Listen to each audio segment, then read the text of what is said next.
Hey guys, welcome to my YouTube channel Tuli's Biology. So as you can understand from the name, it's a channel related to the subject biology.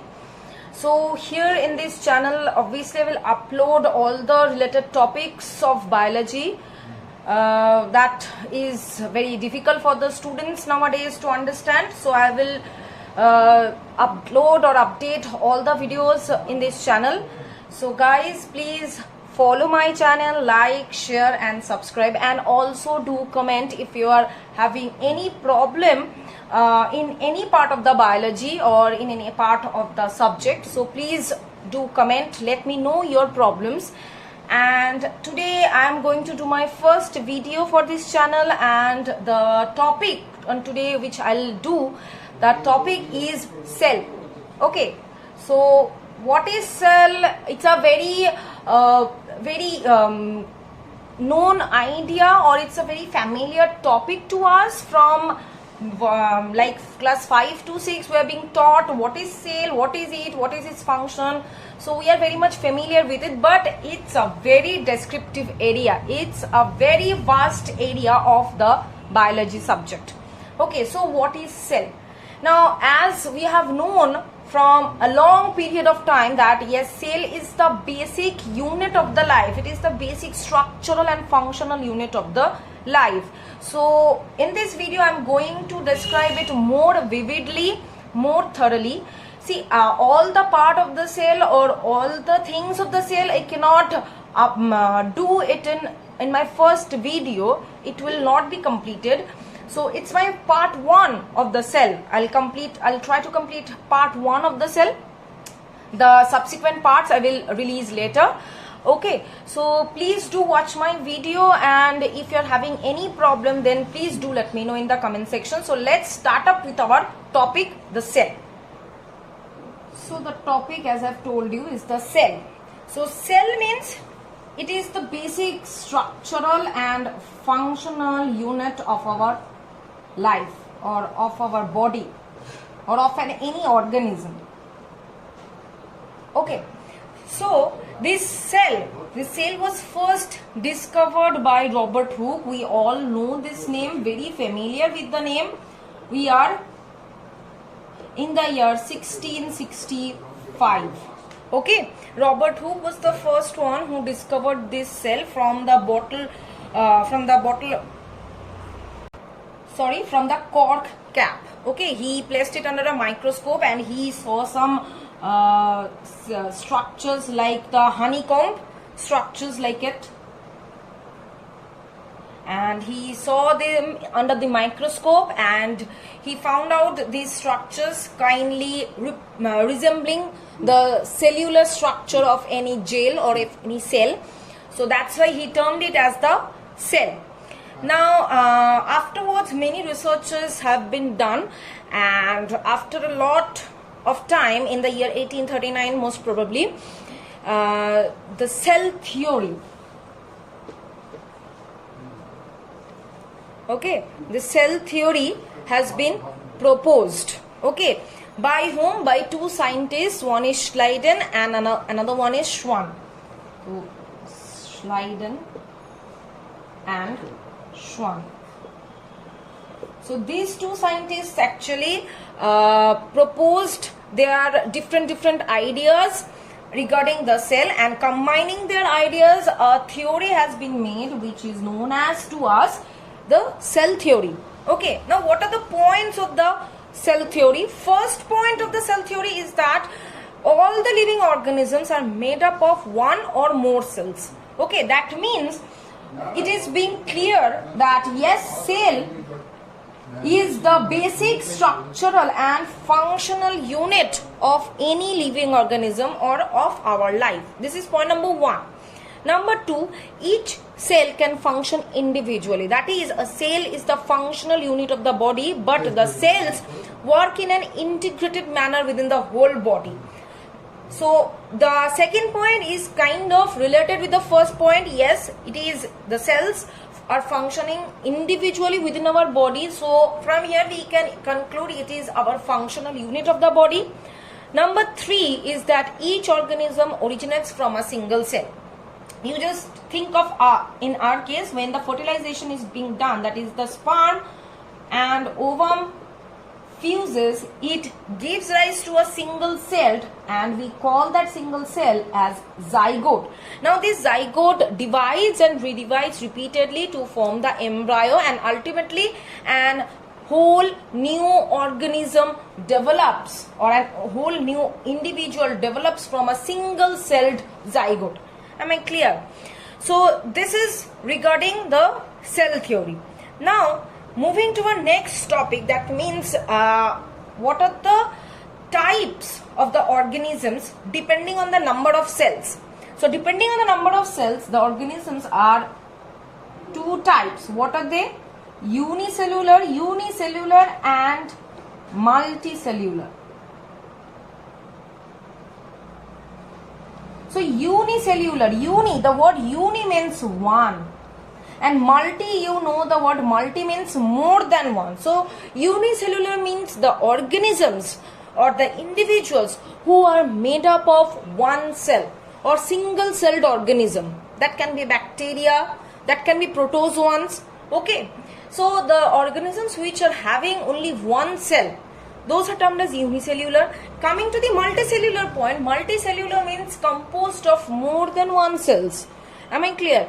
Composed of more than one cells, that means the developed organisms. Okay, that doesn't mean that the complex organisms like us, obviously we are categorized under multicellular, but if a cell is having an organism is having 2 or 3 cells, then also it will be considered as multicellular. More than one cell means it will be considered as multicellular organisms. Okay, now next we will go for the next topic. The next topic is that classification of the cell on the basis of the developments or the developed organelles or the substances which is contained in that cell. So in that way, the cell can again be classified into 2 more types, that is prokaryotes, another one is eukaryotes. Now prokaryotes, eukaryotes. Now this prokaryote, eukaryote are consisting of 2 words. What are the 2 words? Here you see pro is another one and another word is the karyote. Now this karyote word is coming from the word karyon. This karyon word means nucleus and pro means primitive. So the organisms which are having primitive nucleus, that means not that much developed nucleus, apart from that the organisms is lacking developed cell organelles, as well as it is not having true nucleus or well developed nucleus, those organisms are termed as the prokaryotes. Examples are bacteria. It's a very good example for the prokaryotes. Now coming to the eukaryotes, similarly made up of 2 terms, eu and karyotes. Here also the karyon means nucleus, and eu, the word eu means true. So the ones or the organisms which are having true nucleus or well developed nucleus and the well developed cell organelles, those are termed as eukaryotes. Am I clear? So in short, we can say that prokaryotes mean primitive organisms, eukaryote mean developed organisms. So this is the thing. Next is that we will classify the organisms on the basis of the cell organization. That means whether the organism is developed or not, that we are going to classify on the basis of the organization. So first is organism, which is being classified into 2 broad category. One is protobiota, another one is cytobiota.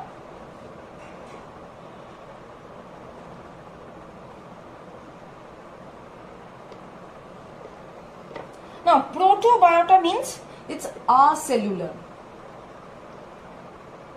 Now the word acellular means we know that cellular organization, and this word a represents absence. So absence of cellular organization, that is our protobiota. Now this protobiota again divided into 2 subcategories. first subcategory is with capsid. Acha, what is capsid? Capsid means an envelope, a proteinaceous envelope that is covering or surrounding the organism. Okay. Second one is without capsid. That means the ones which are not having the capsid or the envelope surrounding it. Okay. Now this with capsid is categorized, or it is again be divided into only one type, that is virus. So this virus is included within this capsid, with capsid region.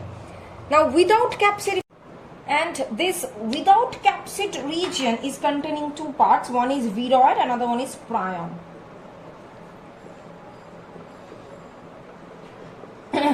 So this viroid is the part which is containing only RNA, that means the genetic material over here only RNA, and this prion is only containing basic proteins, that means nothing more than that except basic proteins. Okay. And what about virus? This virus will contain either DNA or RNA. Not both them, either of them. Okay. So virus is included with capsid. Viroid is viroid and prion. These are the organisms which are not enclosed within any capsid. Viroid is containing RNA, prion is containing some basic protein. So this was all about protobiota. This is done. Now coming to the cytobiota, this is cellular. That means the cellular organization is very well. So it is again divided into two parts. Okay. So first part is our prokaryotes, or it is being said that without organized nucleus and chromosomes.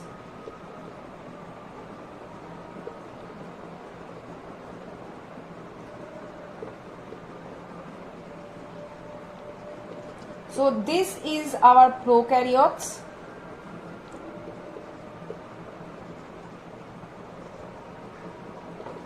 And the second part is that with organized nucleus and chromosomes. So it is having organized nucleus and chromosomes. So this is again divided into two parts. What are they? One is mesokaryote, another one is eukaryote. So this is mesokaryote and the second one is eukaryote. Okay, so mesokaryote means without mitosis.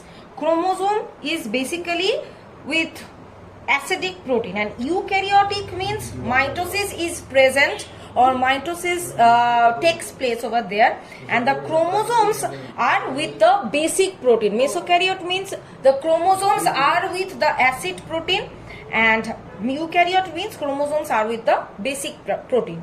So this was all about the classification of organisms. So mainly we can see virus, viroid, prion, prokaryote, mesokaryote and eukaryote. So these are the basic subdivisions of the organisms. Okay, now our next topic is, so parts of eukaryotic cell.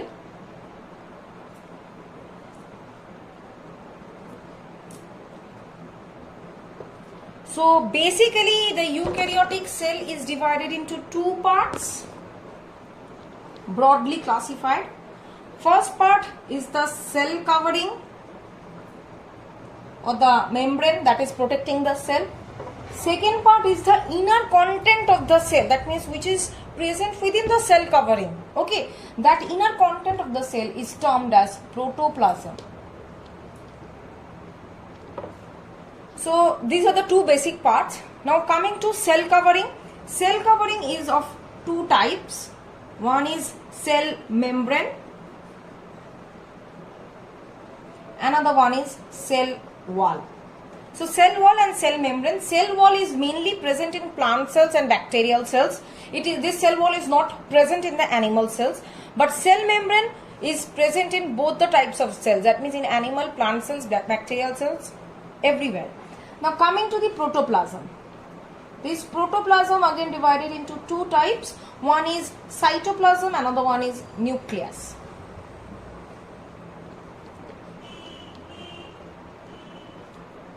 Cytoplasm and nucleus. So if I draw a cell like this,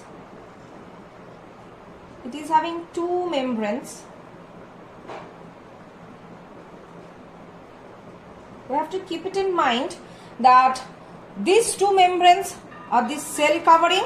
Okay, the outer membrane is the cell wall, the inner membrane is the cell membrane, and within the covering of the cell there are transparent jelly like substance, which is colorless transparent jelly like substance, which is termed as cytoplasm. Within the cytoplasm there is at the center portion of the cytoplasm there is a circular, dense circular part. Okay, this is the nucleus. Am I clear? Now this cytoplasm is again divided into two parts. What are they? Ectoplasm and endoplasm.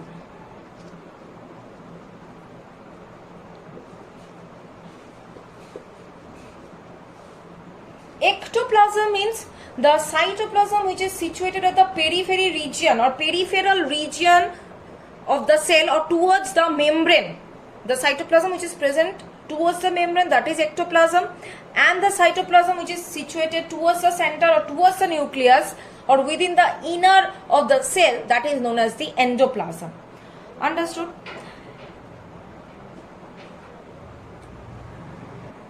Now this ectoplasm and endoplasm, this is primarily being grouped under cytoplasmic matrix. At first, the cytoplasm is divided into cytoplasmic matrix, cytoplasmic organelles and cytoplasmic inclusions.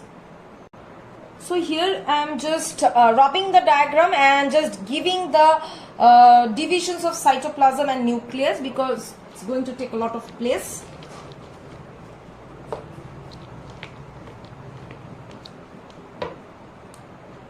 So this cytoplasm primarily divided into three parts. One is cytoplasmic matrix.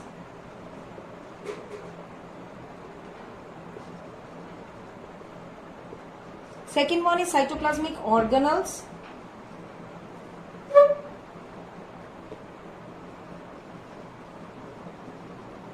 Third one is cytoplasmic inclusion.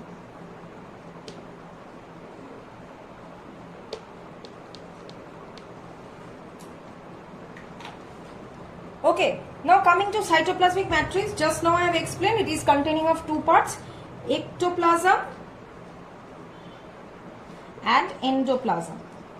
So here we are finishing off the cytoplasmic matrix. Now coming to cytoplasmic organelles. So what are these organelles or organelles, cytoplasmic organelles? The substances which are required by our body to do our various physiological functions. Those are termed as the organelles which are present or scattered within the cytoplasm. So there are many cytoplasmic organelles. So first organelle is mitochondria. This is the energy producing house of our body. Okay, that means it produces energy or ATP which are required by us to perform different physiological functions.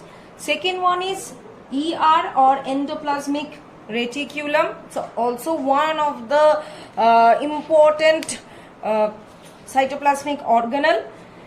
It's this ER is again divided into two types. One is smooth ER, another one is rough ER on the basis of presence of ribosomes present on their surface. Okay. Number 3 or third organelle is ribosome. It's also very important.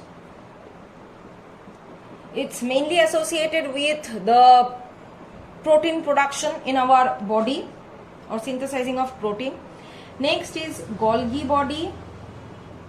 In the plant cells, the Golgi body has a different name. What is the name? Dictyosomes. Okay. So this Golgi body is mainly associated with the function of secretion, excretion in our body, as well as it has a very important role in the plant cell during the cell division process. Okay. Next, after Golgi body is lysosome. Lysosome, we know that it is often regarded as the suicidal bag of the cell. So this lysosome is actually phagocytic in nature. It helps our body by engulfing the foreign particles or bacteria which are entering into our body. That means it is giving a type of protection to our body. As far as that, it also helps in the fertilization process by digesting the first layer or the protective layer of the ovum, so that the sperm can enter and can fertilize the ovum. Okay. Next is that cytoskeleton. What is cytoskeleton? It gives a framework. It's a filamentous structure or a network like structure. It gives support and gives the framework to the cell. Now this is of three types. One is microtubule, another one is microfilament, and another one is intermediate filaments. So as you can see, understand by the name, filaments, that means these are tubular structures which are present or all over scattered throughout the cytoplasm, so that it can give proper shape and structure to the cell. Now the first part of the cytoskeleton is the microtubule, which is a very important part. Now this microtubule again be divided into two types. What are they? Centrosome. Another one is cilia and flagella. Centrosome is mainly found in the animal cells. And what is its function? Its function, it is associated with the cell division process during the formation of the spindle fiber. And the second group, that is cilia and flagella, it actually helps in the formation of the locomotory organ to various organisms like Paramecium euglena. What is their locomotory organ? Their locomotory organ is cilia and flagella, and it is getting developed or originated from this microtubule. Okay, so that they can perform the locomotion. After cytoskeleton, another main organelle is plastid, which we don't have. These plastids are the organelles which are contained by the plant cells. These plastids are the pigment containing organelles. The plastids are of three types: chloroplast, chromoplast and leucoplast. Chloroplast is associated with chlorophyll, and thus it is associated with the process of photosynthesis. The chromoplast is associated with other pigments except green color, so it is imparting color to the flower. Now the next, we are going to see that parts of the nucleus, or different parts of the nucleus. So nucleus is classified into four broad categories. The first one is nuclear membrane.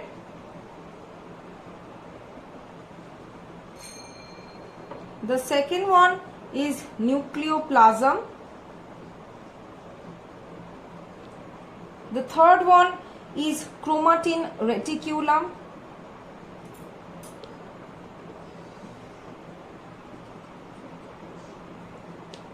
The fourth one is nucleolus.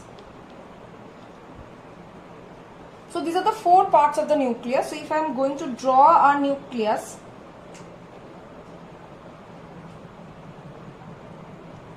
so it is double layered.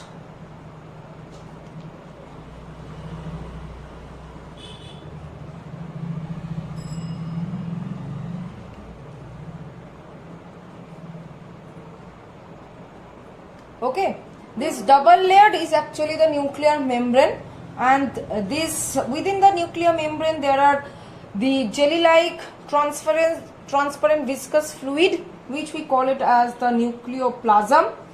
This is our nuclear membrane, and within the nucleoplasm there are some thread-like coiled structures. This is known as the chromatin reticulum or the chromatin network. Now this chromatin network during the time of cell division condenses and forms chromosomes, which are going to be transmitted to the next generation. And on the nucleoplasm there is a dense round circular body. that is known as the nucleolus.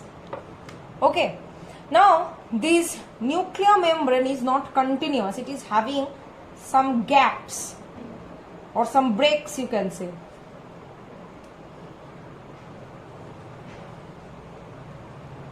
So these breaks are termed as the nuclear pores.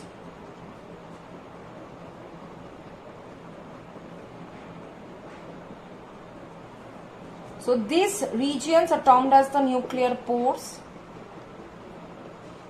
and on the surface of the nuclear membrane there are some dotted structures on the surface of the membrane.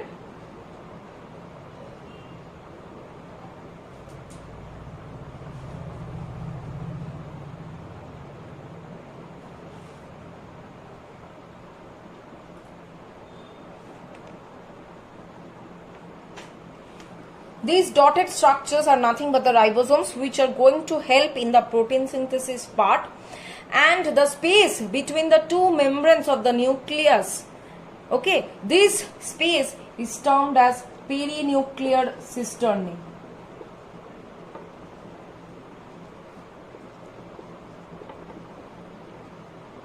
And these gaps, these are the nuclear pores. So here we are finishing up the different parts of the eukaryotic cell, and this part 1 of the cell is over. So this part 1 is over. So if you guys need any notes or any question answers or like anything help in the written form, so you can ask me in the comment section, or if you want to learn from any other topic of biology, you can let me know in the comment section.